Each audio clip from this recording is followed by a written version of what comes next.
O deputado estadual paranaense Ricardo Arruda desabafou em vídeo sobre as acusações feitas ao governo federal em relação à pandemia. Arruda lembra que o presidente Jair Bolsonaro decretou estado de emergência no início de fevereiro e houve uma mobilização da Rede Globo e de políticos para minimizar os riscos da doença antes do carnaval. O deputado lembra ainda que o Supremo Tribunal Federal impediu o governo federal de agir, transferindo as atribuições para governadores e prefeitos. Assista. Olá pessoal, tudo bem? Deputado Ricardo Arruda, aqui do Paraná. Olha, o tema aqui hoje é a respeito das acusações que eu fico escutando até aqui no Paraná pelos deputados do PT, tentando culpar o presidente Bolsonaro pelas mortes do coronavírus. Isso aí é um absurdo, gente. É algo que me deixa indignado, revoltado. Eu toda hora vou na tribuna virtual defender o presidente, porque nós sabemos o trabalho sério que ele tem feito. Então vamos aos fatos verdadeiros. Dia 4 de fevereiro, o presidente Bolsonaro decretou o estado de emergência para combate à pandemia coronavírus. 4 de fevereiro. O carnaval foi quando? Dia 20 e poucos de fevereiro. O que a Rede Globo fez na época? Drauzio Varela vai no Fantástico e disse que não era para se preocupar, que era mais um resfriadinho, que não ia pegar, a maioria das pessoas não iam pegar nada. Uma semana após foi um médico no Faustão e o médico disse que não tem problema nenhum nessa gripe, pode passar o carnaval à vontade. O governador da Bahia, se eu não me engano, deu uma entrevista chamando os gringos europeus e americanos, falando: venham passar o carnaval no Brasil porque aqui não tem coronavírus. Não tinha realmente. Aí vieram milhares para cá e contaminaram esse monte de gente aqui no Brasil. A irresponsabilidade dessa Rede Globo, dessa Globo lixa, unidas a essa politicagem da esquerda, né, que tentam destruir o governo, e eles são os causadores dessas mortes. Eles são os responsáveis por essas mortes. E sabe quem mais é responsável? O STF. Por quê? Porque o STF decretou que o único que podia opinar no combate à pandemia eram governadores e prefeitos. O presidente da República não podia interferir. E é o que fizeram. O governo federal fez tudo o correto. Colocou bilhões de investimento no combate à pandemia. Nunca estados e municípios receberam tanto dinheiro. E o que boa parte desses governadores e prefeitos fizeram? Meteram a mão no dinheiro público. Supervalorizaram a compra de máscaras, respiradores, compraram coisa errada, não compraram, sumiu o dinheiro. Sumiu o dinheiro, e aí o que eles fizeram? Ah, não tem leito porque não fizeram, porque roubaram o dinheiro. Ao invés, de trabalharem, preferiam meter a mão no dinheiro, e quem pagou o preço? A população pagou com a vida, gente. Isso aqui me deixa revoltado, indignado, porque não é possível que o Brasil foi chegar a esse ponto. Eu jamais imaginei que ia viver esse momento de ver vidas humanas trocadas por dinheiro. E muitos desses governantes e prefeitos são do PT, dessa maldita esquerda. Levante informações e você verá. É isso aí, gente. Está aqui o desabafo. Se você concorda, compartilhe, dê a sua opinião para que a maioria do povo brasileiro seja informado da verdade. É isso aí, gente. Muito obrigado. Fique com Deus.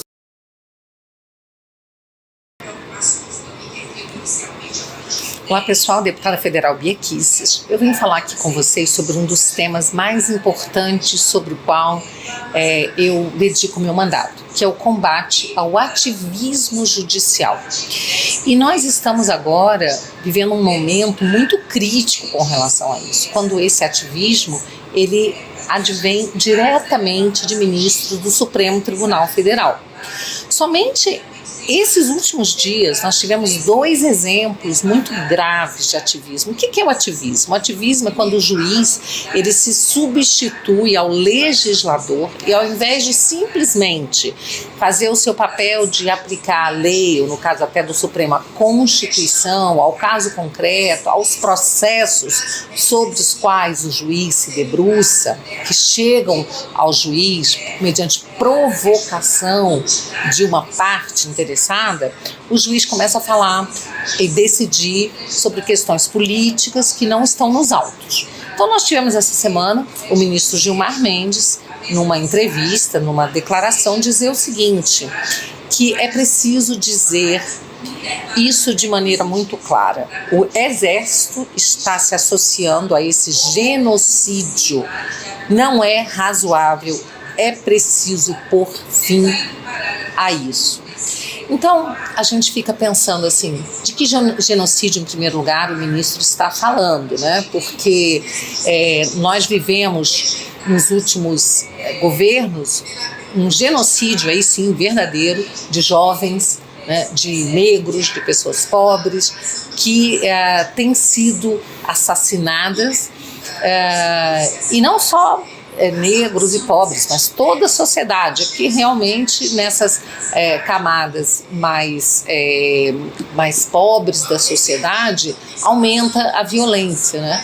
Mas pessoas de todas as camadas sociais, de todos os níveis intelectuais, de todas as profissões, têm sido vítimas, sim, de assassinatos, 60 mil pessoas por ano, sem que o Estado tenha sido capaz de proteger essas pessoas. Aí a gente pode falar de genocídio, mas no governo atual, que genocídio é esse? Quem é que está cometendo genocídio junto com o Exército, segundo o ministro Gilmar Mendes? Então, esse é o tipo da declaração que nos deixa realmente muito preocupados, e o ministro da Defesa já respondeu, dizendo que as Forças Armadas, o Exército, têm se dedicado durante o coronavírus ao combate ao coronavírus, né? Então não há genocídio algum, o que há é agora uma modinha, né, de ficar falando do presidente da República com total desrespeito à autoridade máxima da República e chamando o presidente de genocida, o que é um crime, né? Porque genocídio é um crime contra a humanidade, e aí, no caso, estão atribuindo um crime. Então já existe aí, no mínimo, uma calúnia, além de uma atividade política do ministro, que é muito preocupante. E aí, em seguida, a gente vê o ministro Barroso também falando, né? Falando da preocupação dele, tanto com a saúde, como com as redes estando disseminando ódio. Ele está muito preocupado com o ódio e a desinformação disseminada nas redes sociais. Isso coloca como presidente do TSE, tendo que tomar uma atitude para evitar que aconteça o que aconteceu no Brexit. O que aconteceu no Brexit? No Brexit, o povo inglês decidiu 2 vezes pela retirada, pela saída da Inglaterra, da Grã-Bretanha, né, da União Europeia. Então isso foi a vontade do povo. Mas como o ministro Barroso, pelo visto, ele é a favor da União Europeia, ele é contra a saída da Grã-Bretanha, então ele diz que isso foi fruto de desinformação. Assim como, segundo o ministro, as eleições americanas, a eleição do Trump também foi fruto de desinformação, não fruto da vontade de um povo que era majoritariamente conservador, né? Que se vê representado pelo Trump, pelas suas ideias, ao contrário, né, das ideias pregadas pelo Partido Democrata, né? E também as eleições na Índia, segundo o ministro Barroso, também fruto de desinformação. Agora, o presidente da Polônia foi reeleito, um conservador. Pode ser que o ministro Barroso também ache que foi fruto de desinformação. Desinformação essa que precisa ser combatida. Como é que ele está combatendo isso, gente? Combatendo, chamando as plataformas, dizendo que elas têm que retirar, né? Elas têm que cuidar para que não haja fake news. E o ministro tem que retirar das plataformas aquelas informações que, segundo ele, desinforma. Aí o ministro, né, ele diz o seguinte, que ele conta, olha que bonito, gente, vocês têm certeza que vocês vão ficar emocionados. Contamos com a imprensa profissional que sabe separar fato de opinião, a gente tem visto isso, que se move por preceitos éticos, a gente também tem visto isso, e que possa fazer o filtro dessas bobagens que circulam nas redes ao lado dos checadores de fato. Aí eu trouxe, né, essa informação de que foi uma pesquisa feita pelo Instituto Global Edelman Trust Barometer, tá? É um estudo feito por eles em 2018, disse o seguinte, que a imprensa tá? A imprensa, ela é a instituição menos confiável globalmente. Então, esse resultado apontou que em 22 dos 28 países onde a pesquisa foi feita, ela se encontra no território da desconfiança. E o Brasil certamente é um desses países. Se não foi incluído na pesquisa, se fosse incluído, certamente seria um desses países onde a imprensa está realmente assim, um dos últimos locais, uma das últimas posições de instituição confiável, não é? A gente tem assistido jornalista que torce para presidente morrer, pesquisas que são feitas, né, depois desmentidas, pesquisas eleitorais que são feitas, divulgadas pela imprensa e depois são desmentidas nas urnas. A gente tem visto aí que na questão até do coronavírus, a imprensa se valendo de dados científicos que mudam toda semana, né?